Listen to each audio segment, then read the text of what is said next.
Good day mga ka-sports natin dyan. Narito na nga ang ating mga individual awardees sa PVL All Filipino Conference. Pero bago ang lahat, kung bago ka sa aking YouTube channel, subscribe na. I-click ang ating notification bell para lagi kang updated sa lahat ng issue sa volleyball. Susunod na! Stories, I'm a fool for your love.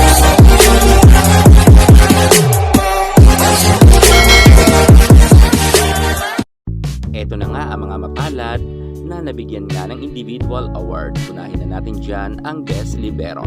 Walang iba kundi si Tang Ponce. Magaling naman si Tang Ponce at wala naman tayong masasabi dyan. Siguro mga naging off lang siya ng mga nakaraan laban pero magaling naman talaga siya.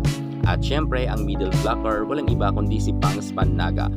Hindi rin naman talaga natin maitatanggi mga ka-sports natin dyan na very talented talaga as a middle blocker itong si Pangs at madalas nga siya maka-block nga at ang mga spikers nga ay hindi sa kanya makalusot-lusot kumbaga siya nga ang isa sa mga pumipigil sa mga spiker nga ng mga kalaban. Kung kaya, congratulations sa ating Pangs Pannaga. Makailan beses na rin siya nagka-award bilang Best Middle Blocker. At syempre, hindi lang si Pangs Pannaga dyan. Meron pa siyang kasama, walang iba kundi ang magaling rin na si Madi Madayag. Yes po, si Madi Madayag ang pangalawang Best Middle Blocker at deserve rin yan ni Madi Madayag dahil kita naman natin na talagang nakikipagpukpukan naman siya pagdating nga sa pag-block. Kung kaya, congratulations pa rin sa ating Madi Madayag. At dumako naman tayo sa ating Best Outside Spikers. Pinangungunahan nga yan ng ating Queen Darna Gemma Galanza. Walang duda si Gemma Galanza talaga ngayon ang nakakuha nga ng award bilang Best Outside Spikers sapagkat magaling naman talaga siya at talagang pumupuntos naman siya palagi. At higit sa lahat, hindi lang pumupuntos, mapa-opensa, mapa-depensa ay meron nga ang ating Darna Queen Gemma Galanza. Kung kaya, deserve na deserve talaga yan ng ating Queen J. Congratulations sa ating nag-iisang Darna na si Gemma Galanza. At syempre, ang isa pang Darna naman ang ating puntahan na nagkaroon rin ng award bilang Best Outside Spikers. Walang iba kundi si Sisi Rondina, ang Darna naman ng Choco Mucho. Scoring machine naman talaga itong may tuturing natin si Sisi Rondina, kung kaya hindi naman tayo rin magtataka kung masungkit niya ang award bilang Best Outside Spikers kasama nga ng ating Queen Gemma Galanza.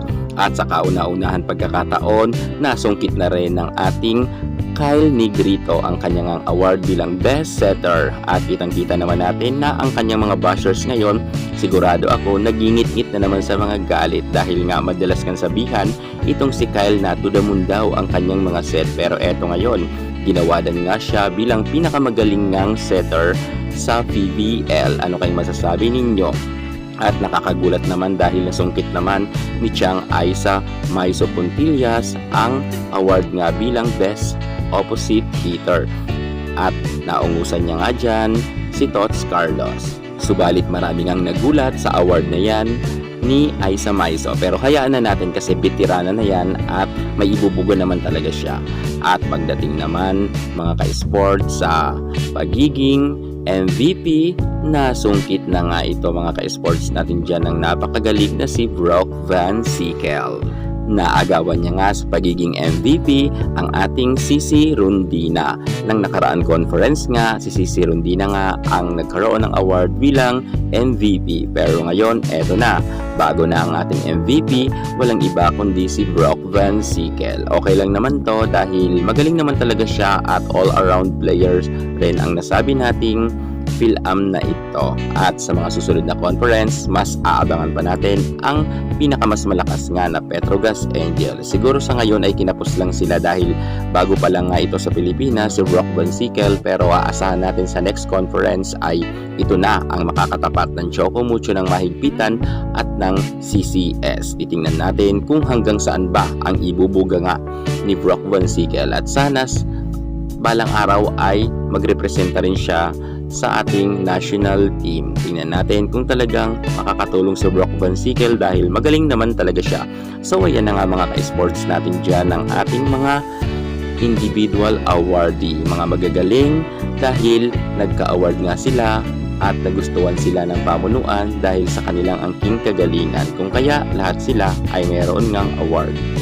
Well, syempre, ang atin naman final MVP, walang iba kundi ang nag-iisa natin Darna, Queen Gemma Galanza. Deserve na deserve yan ng ating Queen J ang dalawang award na yan, ang Best Outside Spiker at Final MVP. Congratulations sa lahat ng mga may awards. Magkita-kita tayo sa mga next natin update pagdating nga sa larangan sa volleyball. Kaya subscribe na. Thank you so much. God bless.